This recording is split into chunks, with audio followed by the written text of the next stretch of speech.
Assalamualaikum warahmatullahi wabarakatuh. Perkenalkan, nama saya Mira Fitriani. Salam sejahtera untuk kita semua. Puji dan syukur atas nikmat yang Tuhan berikan sehingga pada saat ini saya dapat melakukan presentasi materi yang berjudul Potensi Bahasa Indonesia menjadi Bahasa ASEAN atau Perbara, Perhimpunan Bangsa Asia Tenggara. Bahasa Indonesia berpotensi menjadi alat komunikasi yang resmi di kawasan ASEAN. Berikut pemaparan materi yang akan saya sampaikan. Indonesia merupakan negara yang sangat potensial.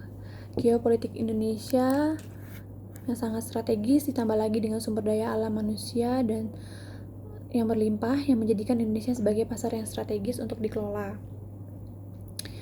Tentunya hal ini berdampak pada bahasa yang digunakan, yaitu bahasa Indonesia. Penggunaan bahasa ini di masa kini tidak hanya dipelajari oleh orang Indonesia, tetapi juga oleh orang asing yang tertarik dengan potensi yang dimiliki Indonesia. Menjelang era komunitas ASEAN, di mana negara-negara di kawasan Asia Tenggara akan berbaur menjadi masyarakat ASEAN, tentunya dibutuhkan prasyarat yang perlu dipersiapkan sebelum melakukan integrasi, salah satunya dari aspek kebahasaan. Bahasa sebagai alat komunikasi yang memegang peran penting dalam proses integrasi. Melalui bahasa, kita dapat mengerti maksud dan tujuan yang ingin dibicarakan. Hal ini juga dapat mengurangi kesalahpahaman dalam berkomunikasi serta mempererat kepemilikan satu sama lain. Pertanyaan yang terlintas di benak para akademis yang merupakan pemerhati bangsa, apakah pemerintah dan pemangku kepentingan terkait menempatkan urgensi perumusan bahasa ASEAN sebagai prioritas?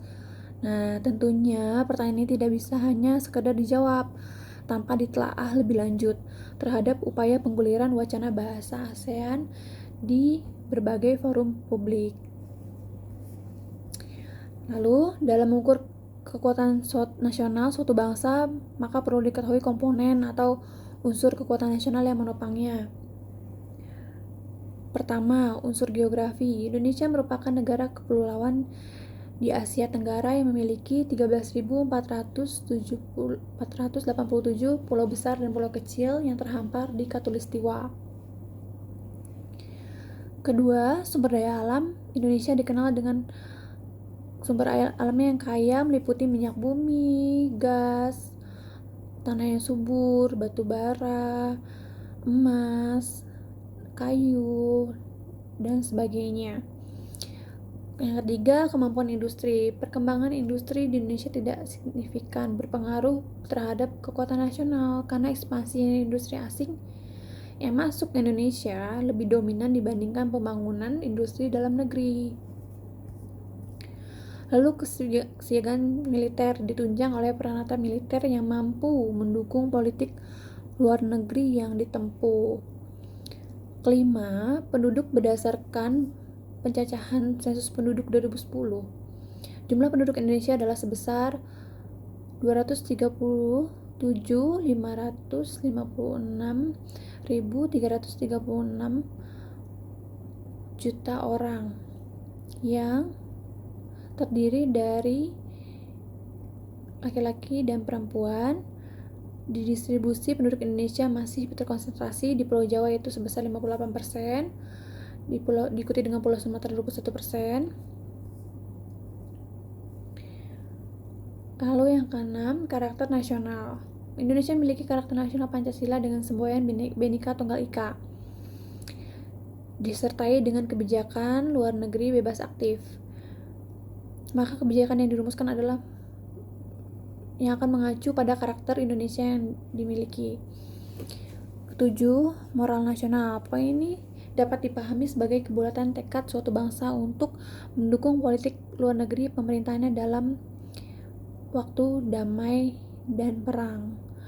Di Indonesia, poin ini sangat terkait dengan rasa nasionalisme, patriotisme rakyat Indonesia, ini rasa cinta tanah air,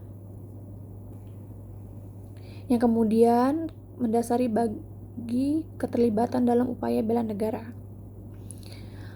Lalu, kualitas diplomasi. Poin ini sangat penting karena merujuk pada upaya maksimalisasi unsur kekuatan nasional yang lain sehingga dapat mengatasi permasalahan internasional yang berkaitan langsung dengan kepentingan negara.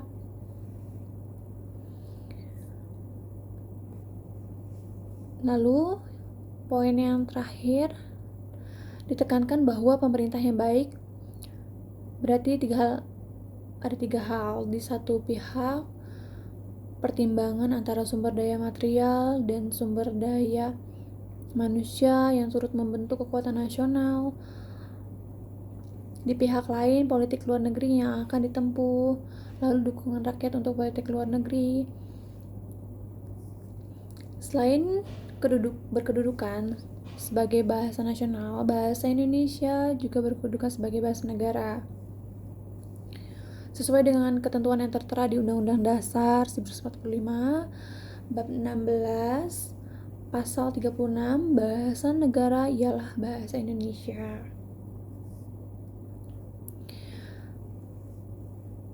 Wakil Ketua DPR Priyo Budi Santoso dalam pertemuan Parlemen Negara-Negara ASEAN pada tanggal 23 September 2011 menyatakan bahwa deklarasi RI dengan penuh pendirian mengusulkan bahasa Indonesia bisa digunakan sebagai bahasa resmi ASEAN. Ia juga menambahkan bahwa bahasa Indonesia digunakan oleh banyak orang yang merupakan penduduk negara ASEAN seperti Malaysia yang menggunakan bahasa Melayu. Namun, ada juga yang keberatan seperti Filipina yang hanya 5% penduduknya berbahasa Indonesia, yaitu di wilayah Moro dan sekitarnya. Selain itu, tantangan juga datang dari negara yang bukan penutur bahasa Indonesia maupun bahasa Melayu, yaitu ada Kamboja, ada Thailand, Myanmar, Laos, Vietnam. Nah, tapi memang negara yang menyatakan keberatan hanya baru Filipina saja. Oleh karena itu, hal yang perlu diperhatikan adalah prinsip-prinsip piagam ASEAN. Salah satunya yakni menghormati prinsip-prinsip teritorial, kedaulatan, integritas, tidak interferensi, dan identitas nasional anggota ASEAN. Lalu, kedudukan bahasa Indonesia yang salah satunya menempati posisi sebagai bahasa pemersatu dapat menjadi landasan yang kokoh bagi visi Komunitas ASEAN 2015. Peluang ini didorong dengan itikat politik yang datang dari pihak pemerintah. Namun, demikian tantangannya ialah rivalitas antara Indonesia dan Malaysia yang dapat mengambil peluang tersebut. Hal yang perlu diperhatikan juga bahwa penanganan teknis terhadap wacana bahasa Indonesia sebagai embrio bahasa ASEAN yang perlu dilakukan, yaitu dengan melibatkan para ahli bahasa dari Indonesia dan seluruh negara anggota ASEAN untuk merumuskan bahasa ASEAN. Kemudian merekomendasikannya ke forum pertemuan pemimpin negara ASEAN sebagai persyaratan politik.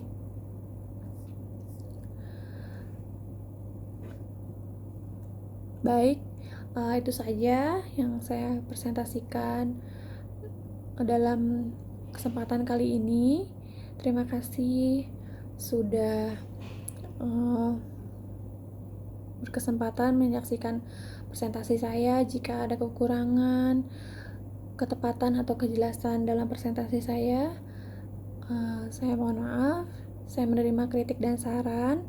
Boleh silakan subscribe, like, comment, and share. Terima kasih. Assalamualaikum.